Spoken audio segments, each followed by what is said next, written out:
Hi, this is Brian Judd, and thank you for taking this course, the Mid-Year Marketing Evaluation, the Book Selling University course number 170.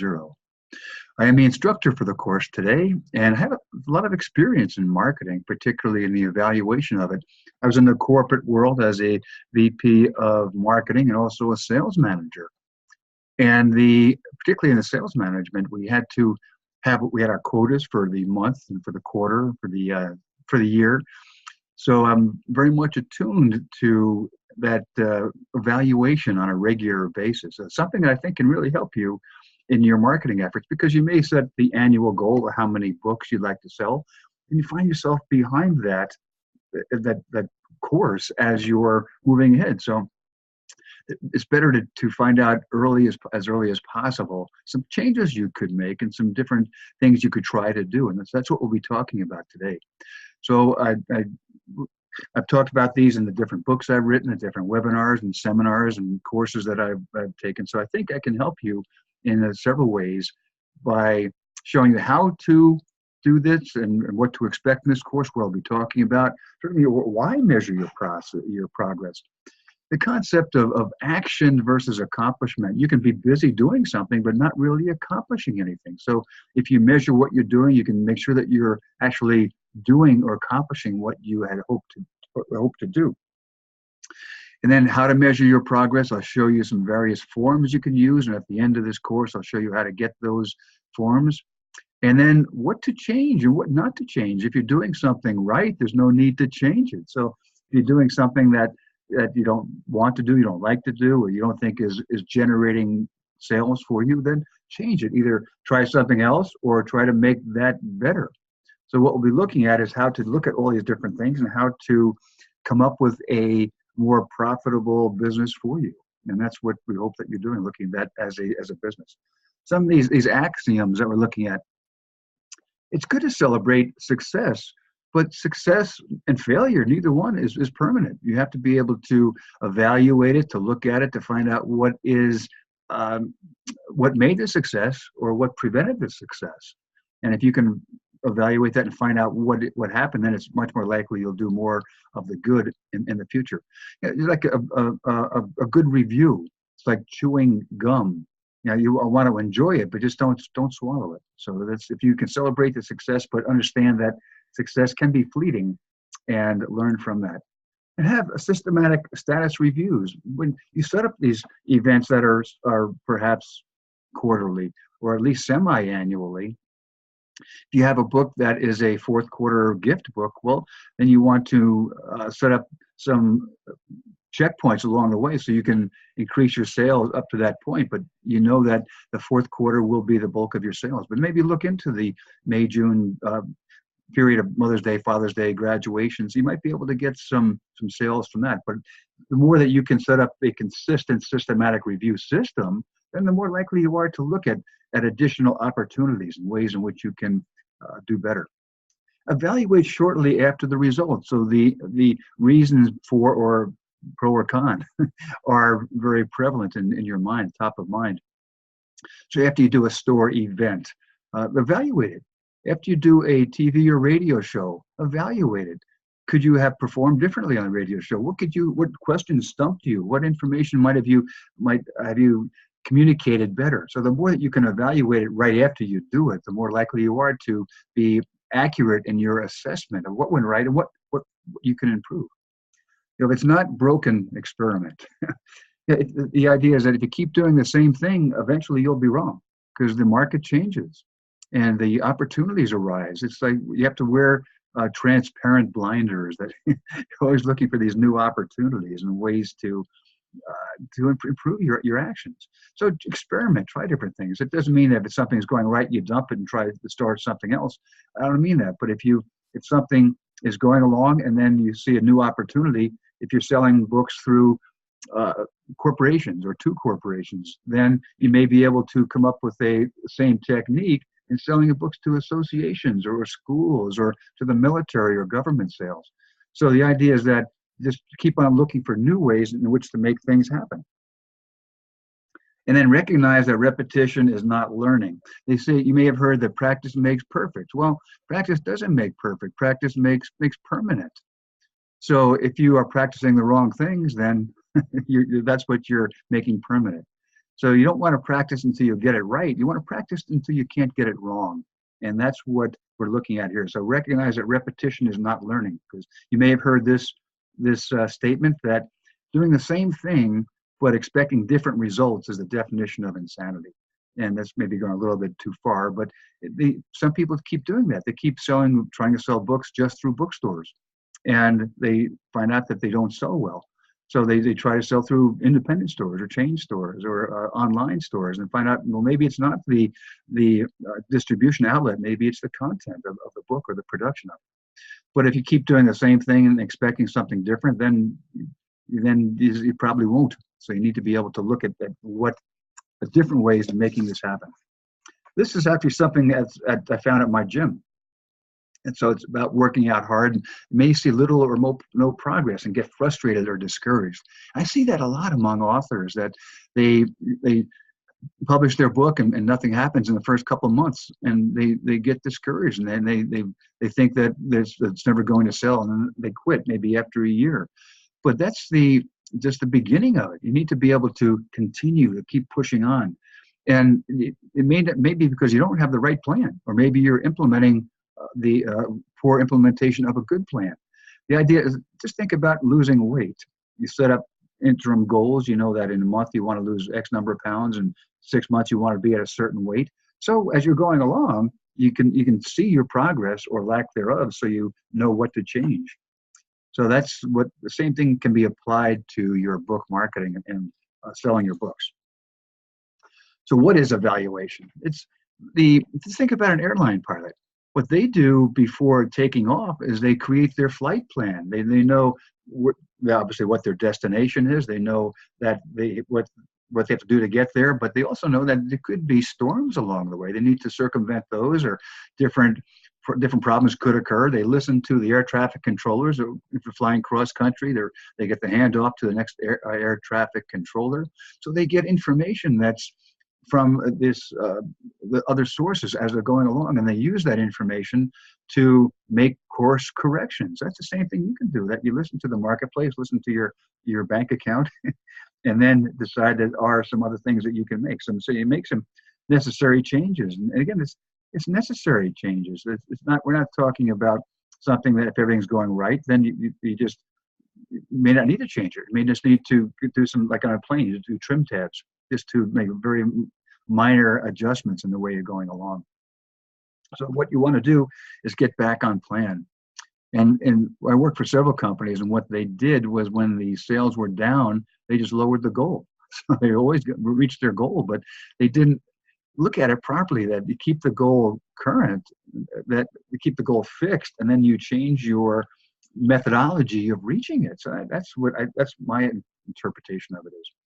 So we know what evaluation is. Why evaluate? Well, reinforce what you're doing right. That's an important thing to know, that you may go to a seminar or listen to a webinar, but if you hear that you're doing the right thing, that reinforces that. And it's also something very good. So if you're in fact trying to lose weight and you're doing the right thing, well, that's good. Reinforce and do more of that. But if things are not going right, that's what you want to change. You want to be able to look at how your progress is going along, and then if you need to change something in your diet, then that's what you do, and that's how you do it. So you want to just review what's going on and just change those trim tabs and make it just make the changes that are necessary. And there's a axiom in the corporate world of what gets measured gets done. And that's really an important event, that if you're in my sales every quarter, I would have to report on those. And so that's what I focused on how to maintain or increase my sales. But it's also good just to see where you are. You get that ability to sleep at night if you know that you're on track to make it. And I've had different sleeping patterns based upon the sales of my books. And if you know where you are, that it helps a lot of things. It helps your whole viewpoint. And if you're not where you want to be, why not? So that's the important thing. Is it your content? Maybe it's your pricing, maybe it's your promotion, maybe you need to promote differently, or to different market groups. Maybe you need to find out who else could be a target reader for you. You defined your target reader, I'm sure, but who else might be in that? And then what do you have to do to get back on the right path and make sure you're going in the right direction on the right path? So that's something that the evaluation will help you do that. So now, how do you perform the evaluation? Let's look at that. Evaluation is just asking questions. It's just think of the 5 W's: who, what, where, when, and why, and then a how. But why are you doing this? Are you writing a book for profit? Are you trying to create a new business, or are you using it to generate speaking events or consulting events? Maybe some people, which is a logical strategy, is give a book away because you use that to generate speaking events or consulting gigs. So if you can just think about why, and then that's going to help you direct all your information, all these things that should be doing. What do you want to be? It's your vision. Do you want to be rich and famous? Well, maybe book marketing, book publishing is not the way to do that. Well, and it depends what your strategy is and how your evaluation works. And maybe you can do that if you evaluate properly and proceed. Who will benefit? That's your target readers, your target buyers. So it could be the consumers, or it could be corporate buyers. It could be teachers in schools. So if you know who will benefit and how they will benefit, then that will help direct your distribution, direct your promotion, and maybe even your product, maybe in a different format. So if you know who your target readers are and what they want to get from it, then that can direct your efforts. How will I know I've achieved it? Well, that's what we're talking about today, about the evaluation for that. What's keeping me from getting there? What goals are, what obstacles, I should say, that are perhaps keeping you from that? Is it time? Maybe you have a full-time job and you don't have the time to do a lot of marketing. Well, maybe you have to get somebody to do the social media for you, or you get salespeople out there who sell the books for you to these corporate buyers. You may not have time to do it, but maybe you don't have the skill or the desire to call corporate buyers. Well, there are people who can do that for you. So what should you do? That's when they get into the strategies and actions, and we have a whole book marketing or book selling university course just on that particular topic. And when to do it? There are different time periods throughout the year that there are different months. Or every day has some application, some special event occurs on that, or did occur in history, or could be National Book Selling Month, or National Reference Book Month, or National Children's Book Month, National Read to Your Child Month, National Relationship Month, National Healthy Eating Month, or day or week. So that may be a time where you can take advantage of that and get on the air or launch your book during that particular period. So you can see these questions you want to ask. You do your budgeting to see if you can make money, and then you do your progress, your evaluation to see if you're making progress. So that's an overview of what we're talking about. So where do you start? Conduct the objective quantitative audit, because we're looking at this as starting a business. That you're not just out there selling a book. You're, depending on what your objective is, but if you can start a business and look at it as a business, I think you'll be a lot more successful in doing it.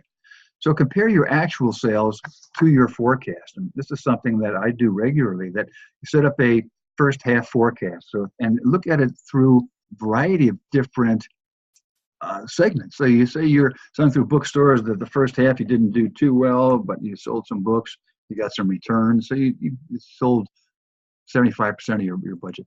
Libraries, well, you did pretty good in libraries, so you sold 50 there. The non-trade retail, perhaps airport stores, bought some books, but they had some returns also. You wanted to sell 2,000 books to corporate buyers, but you say you sold 3,000, you went over that. And then you go in niche markets. Perhaps you have a book that's appropriate for hospitals or children's daycare centers or something. So that is, you may look at that. And so you did well there. You had 500 sales for that. So you'd forecast 5,300 books in the first half, and you sold 5,500. So you may think, well, I'm well above that. I'm well above my forecast. Well, you maybe need a little work on your bookstores or on your retail. That your non-retail, your corporate sales are looking pretty good. So see, this helps direct your efforts. It shows you where you need some help. So you're doing well in the non-retail part. And also look here where your revenue forecast is and how much you can or should be could be making on that. This feeds into your second half forecast that you have forecast 2,000 books, but because you're 500 short, here you're short 500. So that adds on to this. So it's 2,500 now for the second half. And that just, what this does is demonstrate where and how you need to direct your efforts for that. So you compare your actual sales to your forecast, and that's where you're doing that. Also look at subjectively, that you have the market driving. This is where you're coming up with new ways of doing things, and you have the like Book Selling University is something that's different. That it's something that is different from what others are doing. Others have, a lot of people have webinars and seminars for you, but if you are coming up with something different like Book Selling University, because now you can view these courses on your time, not when other people are presenting their seminars and webinars. Customer oriented, that when you go to a corporate buyer, then you need to be able to help them solve their problems. And a great quote I heard by Howard Schultz is the CEO of Starbucks. And he said that we're not in the coffee business serving people, we're in the people business serving coffee. And I thought that was a great differentiation of philosophies. That's the customer orientation, that work with your customers to help them solve their problems.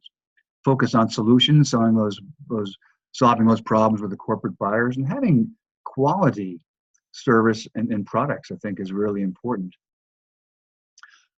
Look at outcome orientation. That's where you're setting up these goals. So you're not just you don't say I'm going to sell a ton of books. You sell be specific. How many books do you intend to sell? And so these that you can see what these subjective types of evaluation can be and how they can help you focus on where you need to be. And then you can, if you need to, set up the specific objective evaluation in each of those as possible. Now, what should you in fact measure? Well, you want to measure your progress towards your goals. That's what what we're talking about here. So you want to measure everything that impacts your marketing efforts. And that could be obviously your plan. You want to have the plan of your direction. A plan is basically in three sections: your direction, which is your mission, your vision, your strategies, and your actions. So that we have, again, the whole course on how to create that plan. Look at distribution. And do you have distribution to the right segments? You may have distribution to bookstores already, but a lot of your bookstore distributors may also have the ability to bring your book to airport stores or to supermarkets or discount stores or warehouse clubs. So find out from your existing distribution partners what type of segments to which they already have distribution. Look at your pricing. We have a whole Book Selling University course on that, on distribution, on promotion, on product development. See, these things are so important that we have the whole course on these for you. So just one second here. So look at your website, your personal networking, your social media, who your target readers are, and look at your competition. A lot of people say, well, I don't have competition, but you do have competition. You do have competition for shelf space, for airtime on TV and radio shows. And so what I did, this is actually something I did with my books. That early on I did books on how to get a job. So I was competing against other market leaders, particularly when I first came out, and I became a market leader in different segments. So I didn't try to take on the top books in the bookstores. I went to different segments and did that. But if you look at you can create whatever topics you want over here. And this is one of the forms you can have when you, at the end of the course, I'll show you how to get these forms. You can change any of these over here. This is subjective evaluation, but it forces you to look at things. If you're really honestly subjective about it. You may say, well, your pricing is not as good as your competition. So you offer some discounts or offer some seasonally pricing or offer a bundle, or you come up with other ways of changing your pricing. And now you're starting to increase your average score. And so you look at where you are down here, probability of line extensions. Well, maybe you can come up with uh, a booklet on your book, or maybe a DVD or something else. So you're coming up that you have now different ways of extending your product line. And I'll give you some examples of that, but we have a course on how to do that also for Bookselling University.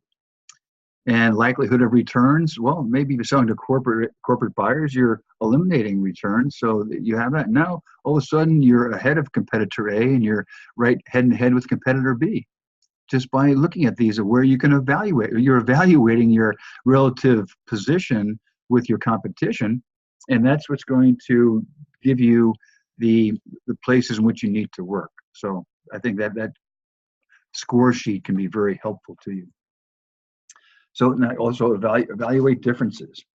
That's like my brother was a helicopter pilot in the Coast Guard. He showed me one time the dashboard of a helicopter, and when you're sitting on the ground and the helicopter is not running, then all the dials are all askew. The needles are all in different directions.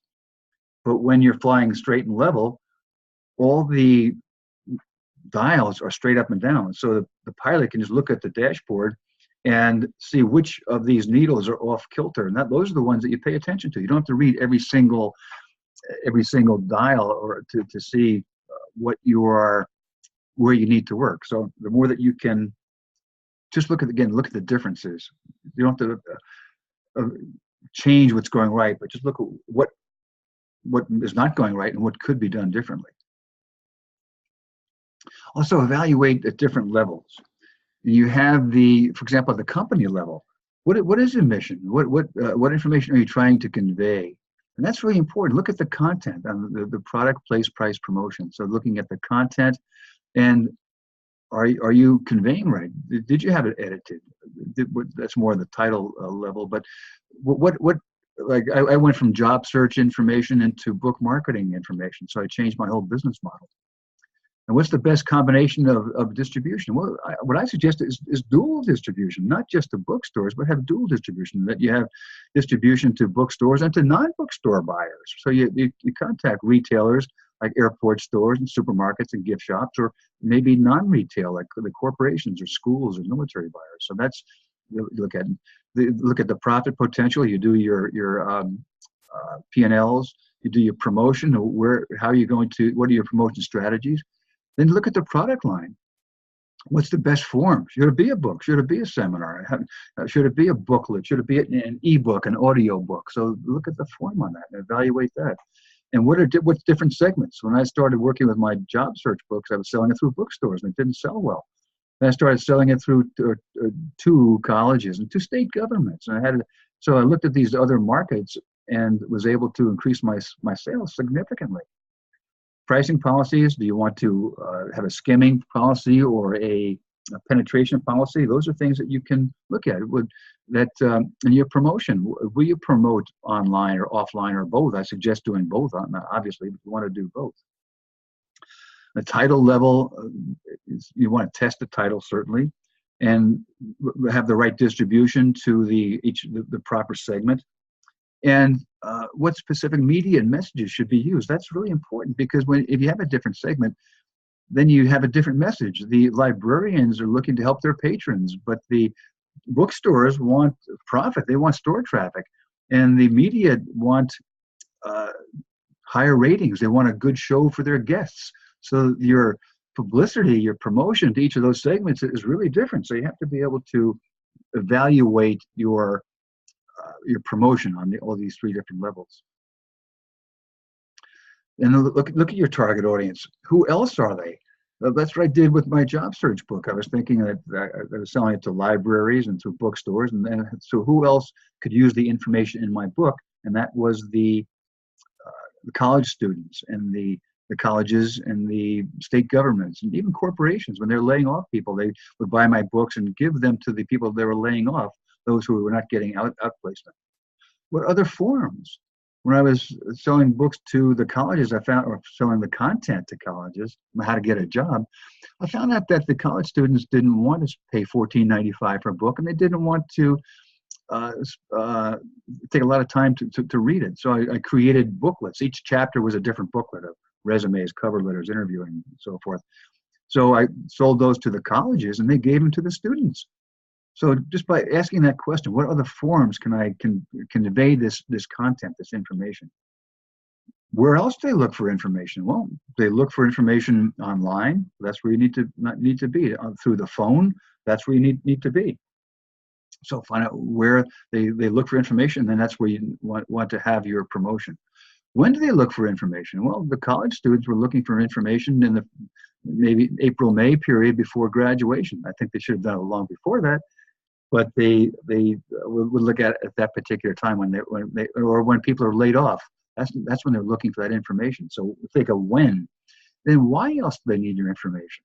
If you think of for the job search topic, that the counselors, high school counselors, were helping the high schools who weren't going to college how to get a job, and the college career development officers would have a different need for the information than would the actual students for it. So you can have different target markets. You have a children's book. Well, maybe you're marketing to the parents or to the children or to the grandparents, and they have different sources of information. They have different times in which they're watching television or they're reading. The older people are probably not on their phones as much as the youngers. So that you have this, the more that you know about your target market and how you can adjust that, how you can reach them differently, I think you'll be a lot more effective on that. So you want to evaluate your plan. And what I do is I talk about planning as the word plan as a verb, not as a noun. So you're not coming up with just a 3-pound plan, a 200-pound plan. That's not the idea. It's a work in progress. You're always working with it to change, to do that experimentation, and make it easy to use. This is a pocket guide that I created, and you can have this. Certainly, it's not copyrighted when you get this copy. But each week I would set this up, and what actions do I want to take for publicity, for my advertising, my sales promotion, in-store events. What objectives for this week? Who are my networking contacts? Who do I really want to make sure I contacted this today? And local media, my 5 top radio prospects for the week, and the top TV prospects, and the e-zine, the newsletters, the telephone, the retail stores, the corporate buyers, things that I had to do. That I put these in priority, an A priority and a B priority. The A priority, those I really had to do, and B priority are those that once I got done with my A's, I could do that. And then here I would have the people I had to call. So when I was at an airport, perhaps, and my flight was delayed, I just pulled out my little pocket plan for the week, and I was able to call people. Several times I was just at a dead stop in traffic. There's an accident ahead, and they just stopped. They closed down the highway, so I pulled out my phone and my pocket planner here, and I was able to be productive. And so that's what drives me. Sometimes drives me crazy, but I need to be productive. Need to be working on something all the time. But this can help you do that, and that's one of the things that you'll get. Dividing your plan into segments. Just because you create your segments, you may have a children's book, selling it to children's libraries, to daycare centers, to the government programs, to PTAs. Each one has a different plan, so you want to divide your plan into those areas, not just your promotion, but your distribution. And regularly I hear the point, well, I put all my money into production, I don't have any left for marketing. So you have to budget your available resources, and if you don't, then you have to come up with some other ways of doing it, getting more free publicity, doing more TV and radio shows, perhaps, that you're not paid for that, but you don't pay for those. So you can do a lot of radio shows you do by phone, so you don't have to get on TV. Look at the life cycle stage, and it could be the life cycle of the industry. When I was doing my job search books during the periods of high unemployment, I was getting a lot of TV and radio shows. During periods of low unemployment, I couldn't get on the air. So those are I had to try different strategies based upon the life cycle stage of the title or of the marketplace, and addressing all the 4 Ps, the product, place, price, promotion. So these are just ways that you evaluate your plan and how you can change your planning. So the 4 Ps are the product, place, price, promotion. Let's look at evaluation of each of those. The product evaluation. Well, does your content meet a market need? Did you just write a book because everybody told you that you should write a book about that topic? Did you look at the competition, the existing books out there? Did you find out, is there a need for your product? If you wrote a book about the history of the ballpoint pen sharpener, there's probably not a lot of need out there for it.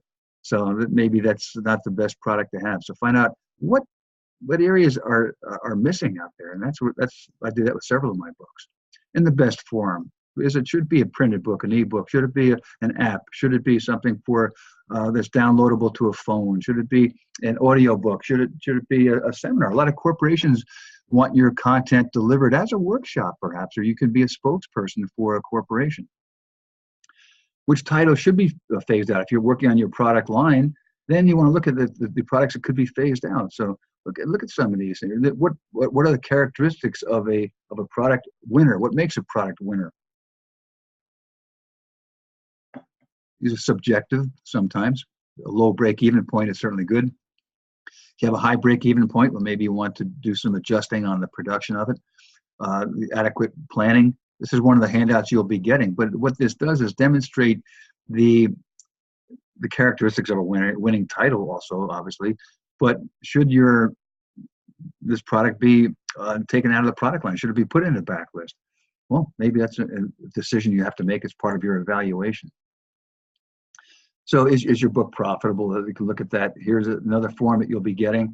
The title, the percentage of sales. But look at this. Maybe your editing you put in, that's, say, $500. Your interior design is, say, $1,000. Your cover design, you get a real good cover, and that's $2,000. I don't suggest you go to Fiverr or something like that to get a cover design. Go to someone who's a real professional cover designer. That's going to make a big difference on your sales, certainly. Printing, you say you do $3,000 for your initial print run. That you have your graphics, your miscellaneous. Always budget something for miscellaneous, maybe if it's only a few $100s. So you have that information, and the quantity printed. Say you printed 1,000 books. So your unit cost is $7, and your list price here is, say you want to sell it at $14.95. Well, you sell it at $14.95, then your largest distribution. Say you're selling it through a distributor, so your distribution discount is 65%, which could be net. That could be that's of retail, not of net. So at $14.95, you're losing $1.77 a book. So you need to adjust the pricing a little bit. So then you get into your unit sales of last year versus this year. You're forecasting on it. So you do this at $19.95. You're still losing books. So maybe you need to change your distribution. So you just go through a wholesaler. Okay, now you see how this can help you adjust your product development, your product cost, and making money. But the thing about this is that on your reprints, you don't have these costs because you've already assigned those to your initial print. So you may just do 500 initially to cover all your costs, and then you can be more profitable on the subsequent print runs. So this will help point that out for you. So just look at this, how you can adjust your product. Then look at your pricing strategies. Are your books priced properly? Do you then don't just say that my competition's at $14.95, so I'll go at $14.95. You can see the previous Excel spreadsheet that's you're going to lose money. And so you don't just price exactly what competitors are. So you have to price it according to value. Demonstrate that your content is based upon a need that your competition doesn't address. So you can have that higher price for the value that you give, or price it for different segments, different times of the year, special offers for a holiday gift, or a special offer for a store event, or quantity pricing. If a corporation is going to buy 5,000 of your books, you can give them a lower price because the printing cost will be significantly lower. Then look at your incentives. Do you have those discounts? Maybe your discount schedule is too much. Maybe you could just drop it 50% instead of 60%, and then you're obviously making 10% more money. So you're always thinking about, you're evaluating that. How can I improve my pricing strategies? Look at your distribution. I showed you before, you can just change it from a distributor to a wholesaler, and you're saving 10%, and all of a sudden you become more profitable. Well, that's something that you may assist, but then look at what you're giving up, because then you're giving up the sales force of the distributor. So you need to be able to consider that as part of your sales, your distribution access. Are you acting as a partner? And that subjective evaluation before, we looked at the partnership with your suppliers and your distributors. You have a partnership with your printers and your design people, but also with your distributors, that that you work with them. If you're doing an event, then you let them know where the event is being held, and so they can make sure that they have books on the shelves. And you have adequate coverage in the non-retail sector. If you're looking at if you have a children's book, maybe you want to get into museum gift shops or into zoo gift shops, or if you have a business book, maybe into hotel gift shops, or fiction, you want to get into, into perhaps hospital gift shops.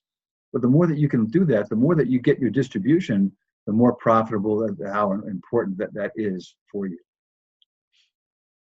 Now, evaluate by segment and title. So look at the segment. You may have the corporations, and these are the revenue growth. This is your sales growth from last year, or maybe your forecast. If this is your first year doing this, you may forecast sales by segment. The initial spreadsheet that I showed you was by segment, where it has by bookstores, by libraries, by non-bookstore retailers, by niche, by non-retail stores. So those are each different segments that you can evaluate. Then evaluate each title by segment. In the corporate segment, or then how is title A, B, C, and D doing? Maybe you need to drop D, or maybe you need to change the promotion of title D so it is more successful. Maybe that's more profitable than title A, so you want to put more emphasis on that. See how this can help you evaluate what you're doing and to make these changes, so you're looking at your profitability and just really making everything come together. It's really, I think this course can really help you a lot. Obviously, it's my course. So, and that's my objective, is to help you a lot. Evaluate yourself. What do you like to do? Do you like to do social media? Do you like to do TV and radio shows? Do you not like to do those? Do you like to call on corporate buyers? Do you like to be a spokesperson for a company? Do you like to do seminars and webinars? What do you like to do? And then what should you do? Well, here's some of the things. Are you doing these things? Are you doing the planning, the marketing, the selling, networking, all these things that you need to do including the evaluation, you need to do to be successful? So if you can evaluate yourself in this whole program, I think you'll find that you can do more of what you like doing and do less of what you don't like doing, and pay somebody else to do that. And that's a very logical way to do business. So you want to interpret the results and make necessary changes. That's something that we're looking at how to do that. So let's look at some of the things that you can do to make necessary changes.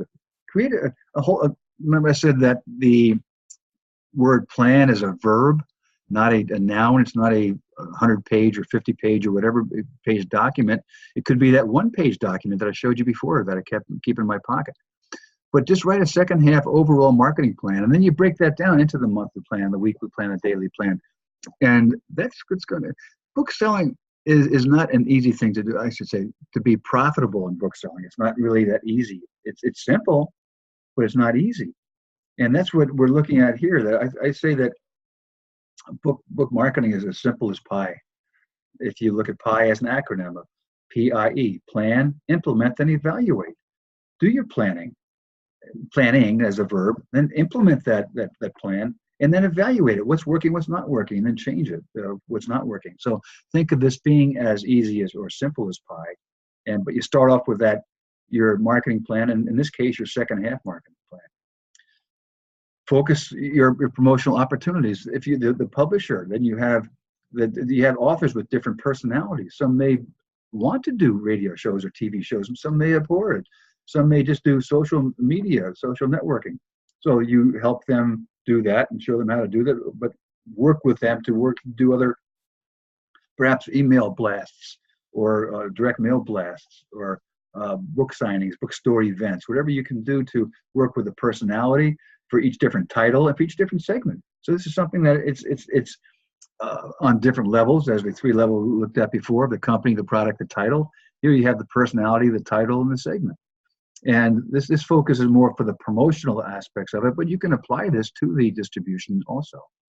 So you want to make your promotion creative. Now, I love this Benjamin Moore, I don't know, call this a billboard, but it's empty. So if people are driving by this every day, depending on what the clouds look like or the sky looks like, all these colors change. I thought that was very creative. And it's certainly part of a plan that this was the idea that they're getting the concept of they have a variety of different colors available, and the benefit orientation that you can get these different colors for your home, your business, your car, or whatever, your boat, whatever you want to paint. Testing it, particularly for the direct marketing. You want to test the list, test the offer, test the timing of it. So the more that you can test it. And also, I did a mailing to the parents of college graduates. I got a list of the parents of graduating college students and did a direct mail program to them. And I tested different teasers on the envelope where I would write on there, you just spent $69,000 putting your kid through college. What's another $49.95?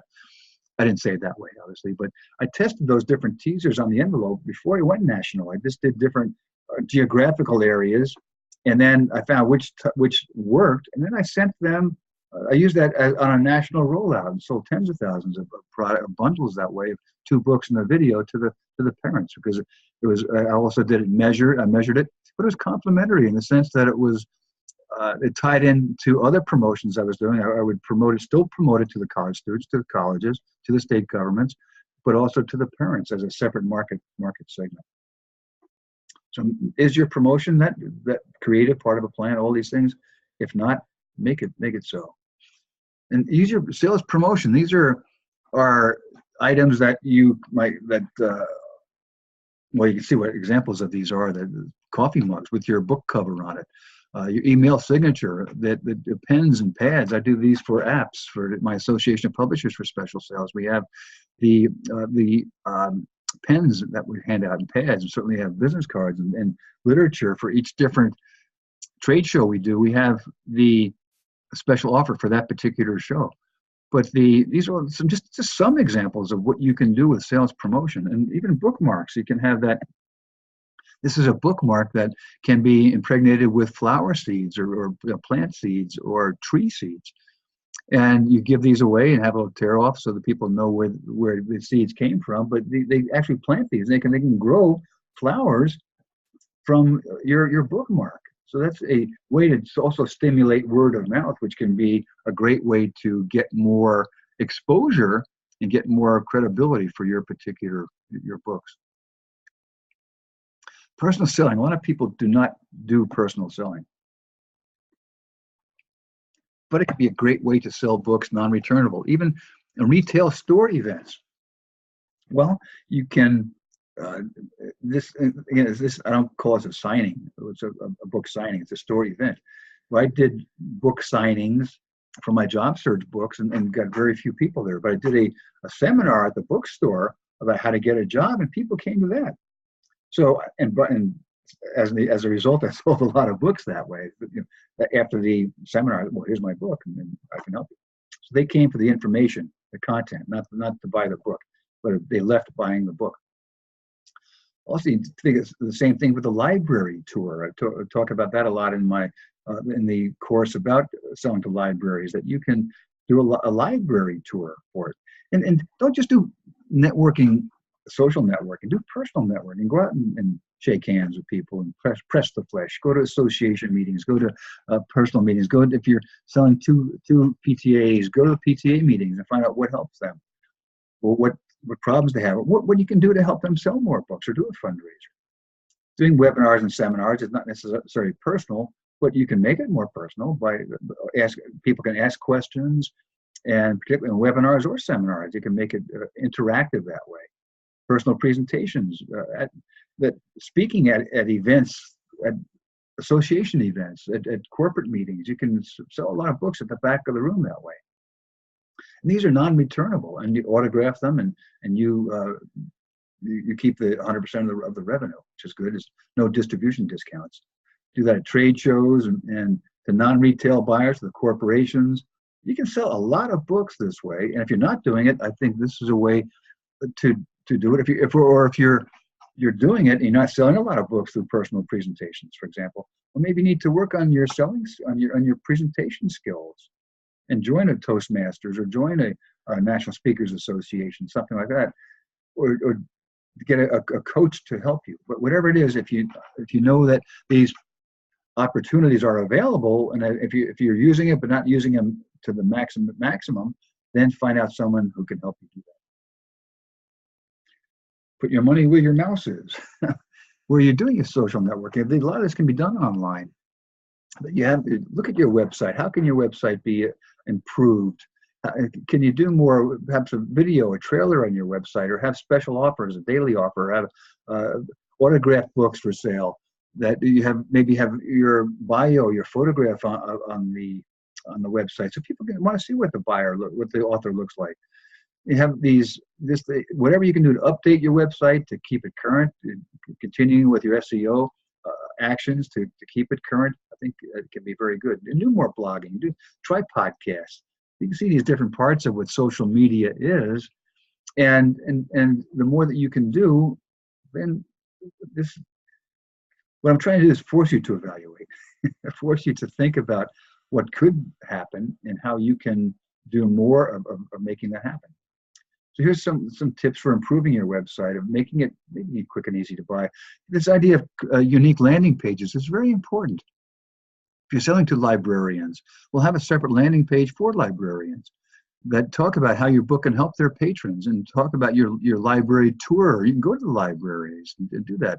But the bookstores don't care about that. They want more store traffic. They want to find out how your content and your promotion can help them increase their inventory turns. So these are different ways that you can work on your website and do the updating of it, and to get more activity, more action, more sales, more revenue, more profit. So these are, I talked about some of these before, but just look about how you can do something to make your website more productive for you, and evaluate that and try different things and make different changes. Try international book marketing. 3 different places we'll talk about: online, selling your foreign rights, and doing translations. You can do international sales on Amazon. They have bookstores in the UK and Denmark and France and Spain, Italy, and obviously the languages in those languages. So if you have a book that's applicable to these things on relationships, on parenting, on cooking, these are worldwide topics. So make your content available to these different places.